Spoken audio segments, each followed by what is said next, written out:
A number of indigenous and ethnic groups known as tribes were located in different parts of the Indian subcontinent. The unique societies were usually egalitarian and not divided into classes or castes. They lived in relative isolation, away from the influence of mainstream life, and followed their distinct culture, language, and religion. Kinship bonds were very important within each tribe. Tribes were composed of clans who traced descent from a common ancestor. Often tribal societies were nomadic, that is, they moved from one place to another in search of food or pasture lands. Some tribes would permanently settle down in an area and engage in agricultural production. Usually, they combined all these activities to make full use of the natural resources of the area in which they lived.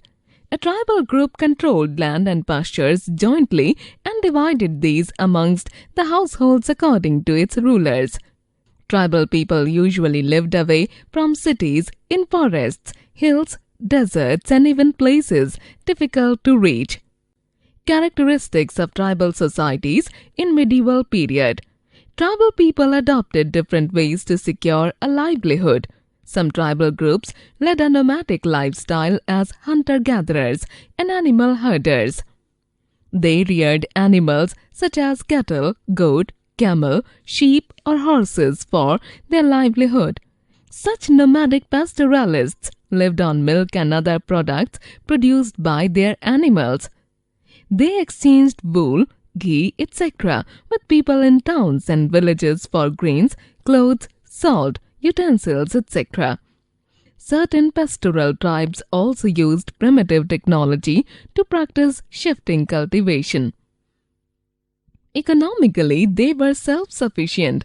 There were other itinerant groups such as craftspersons, small-time peddlers, and entertainers who traveled from place to place practicing their different occupations. They made and sold wares such as ropes, reed straw matting, coarse sacks, and iron tools, or worked as laborers. Some groups also worked as entertainers and performed in different towns and villages. The tribal groups were distinguished by their distinct lifestyle, customs, language, and culture, and consciously preserved the same. Their political system was based upon family or kinship ties and was headed by a tribal chief. While some tribal societies were patrilineal and patriarchal in nature, others like the Garo and Khasis of Meghalaya followed the matrilineal system. The Gonds. In the early medieval period, the region around Madhya Pradesh, Maharashtra, Odisha, Andhra Pradesh and present-day Chhattisgarh formed the kingdom of the Kalachuri dynasty. The Kalachuris took tribute from the tribes that resided in this hilly and forested region. The largest among these tribes were the Gonds, after whom this area was often called Gondwana land or country inhabited by the Gonds. They had probably migrated from the south between the 10th and 12th centuries and were traditionally agriculturists. While some practiced shifting cultivation, others grew cereals, herded cattle, or worked as laborers. Their language was known as Gondi. Administrative history. After the decline of the Kalachuris in and around the 13th century, several Gond chieftains established independent strongholds in southern and western parts of the Kalachuri kingdom. The capitals of the Gond chiefs were usually built near a hill or a river and were located at Devgarh, Kerala, Mandla, and Chanda.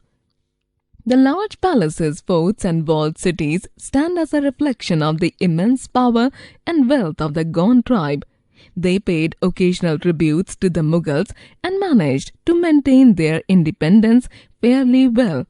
Often the Gond chiefs assumed Rajput titles in an attempt to be recognized as Rajputs. The Akbarnama mentions one such Gond kingdom of Garha Katanga, which comprised 70,000 villages and had a well-structured administrative system. The kingdom was divided into Gars and each was administered by a particular clan.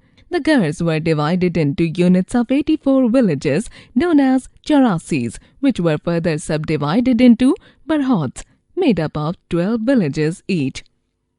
Queen Durgavati. The Gond ruler of Garhakatanga, Aman Das, assumed the title of Sangram Shah. He also tried to expand his territories through matrimonial alliances. Dalpat, Sangram Shah's son, married Princess Durgavati, the daughter of Salbahan, the Chandel Rajput, ruler of Mahoba.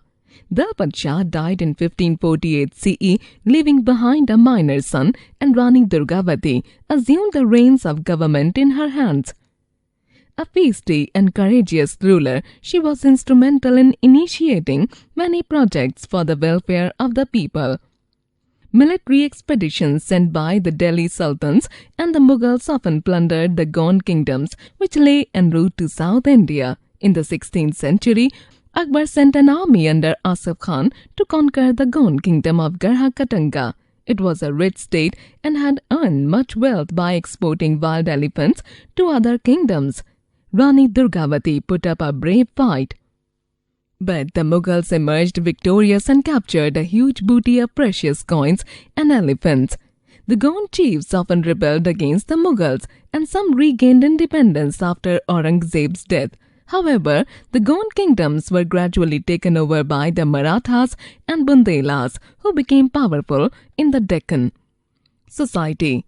The Gonds led a simple life. They built houses and cattle sheds of mud, timber, bamboo, and thatch. The village consisted of a headman and a council which upheld Gond customs. The large Gond tribe was divided into many clans, and each clan had its own Raja or Rai. These clans were related to one another through ritual and social norms. Marriage took place at a young age, and instances of widow remarriage and divorce were not uncommon. The Gonds were divided into 4 sagas, each with its own deity and priest. Each saga was further divided into clans. Religion. They had a distinct group of gods and spirits whom they worshipped, along with Hindu gods and goddesses. The Gonds worshipped a high god known as Parsapen, also referred to as Baradev, and Sri Shambhu Mahadev. Each village had its village guardian and village mother, who were worshipped when villagers celebrated festivals. Gonds also worshipped family and household gods, gods of the field, and gods of cattle. The village priests, known as Devri, performed sacrifices and rituals for village festivals. The head of a household typically carried out family ceremonies. They shared a close relationship with nature, which was reflected in their songs, dances, and forms of religious worship. Economy. Gonds mostly practiced farming or worked in the forest. Their staple food comprised 2 millets known as kodo and kutki. The vegetables were either collected from the forests or grown in the kitchen gardens. They gathered honey from the forests as well. Shifting cultivation was widely practiced by the Gond people.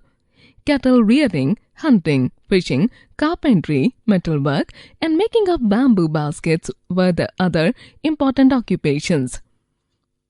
Dress. Gond men wore dhotis. It was a long piece of cotton cloth wrapped around the waist.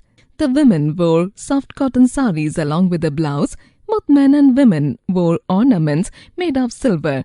Tattooing was very popular among the Gonds. During festivals, women wore colored glass bangles and necklaces made of small black beads. Entertainment. Celebrations for Gonds revolved around singing and dancing. Their festive life was closely connected to agricultural practices and included animal sacrifices. Both good and bad spirits were supposed to inhabit the hills, villages, lakes, and rivers. Folk tales, dance, songs, and cockfighting were regular features of any Gond festival. Dandari dancers performed stories from Gond mythology. Gond bands, also called Pardhans, narrated legends, myths, and history preserved over generations. The Ahoms of Assam. The Ahoms claimed descent from the Shan dynasty of China and Southeast Asia. They crossed the Patkai Hills in the northeast and settled down in the Brahmaputra Valley in the 13th century. The Ahom kingdom was established by Sukapha in 1228 CE. He befriended the local tribal group and suppressed the locally powerful landlords called the Bhuyans. Matrimonial alliances also enabled Sukapha to unify the existing tribal groups under his control. Finally, he established his kingdom at Charaideo to form a state in eastern part of the Brahmaputra valley. The region occupied by the Ahoms came to be called Assam or Assom. The Ahoms ruled over Assam for about 600 years from 1228 CE to 1826 CE. In the 16th century, the Ahom kingdom rose to great heights. They annexed the neighboring kingdoms of the Chuttiyas in 1523 CE and Koch Hajo in 1581 CE. The Ahoms also adopted the Assamese language. The kings and other high officials patronized Hinduism. Sung Mung, an important ruler of the Ahoms in the 16th century, adopted the Hindu name of Swarganarayan. Gradually, Hinduism became the dominant religion, although tribal practices did not entirely disappear. Rudra Singha, 1696 to 1714 CE, was another important Ahom king. He supported the compilation of Ahom chronicles. He also fostered trade relations with Tibet and built the impressive city of Rangpur. Administration. The Ahoms followed a centralized system of administration. The Ahom kings were called Swargadevs, lords of the heaven. Their kingdom was divided into provinces. Each province was kept under the control of a governor called Barpa Khans. An important element of the Ahom state was the system of providing labor, known as the pike system. Basically, every male member of the village between the age of 15 and 50 years who was not a noble, a priest, a high caste or a slave had to adhere to this system of providing service to the kingdom. Each village was expected to send a certain number of pikes who would work for the state on rotation basis.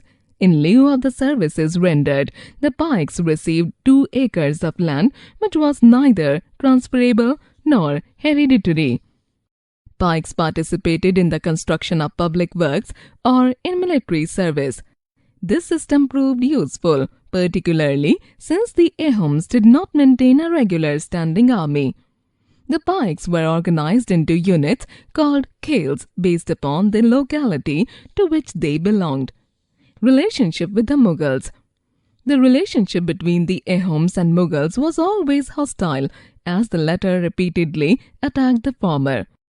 The Mughals desired to conquer and establish their control over Assam but were unable to capture the kingdom. In 1662 CE, the Mughals under Mir Jumla, Aurangzeb's general, attacked the Ahom kingdom, defeated them and acquired immense riches comprising gold and silver coins, rice, gunpowder, guns, shields and ships.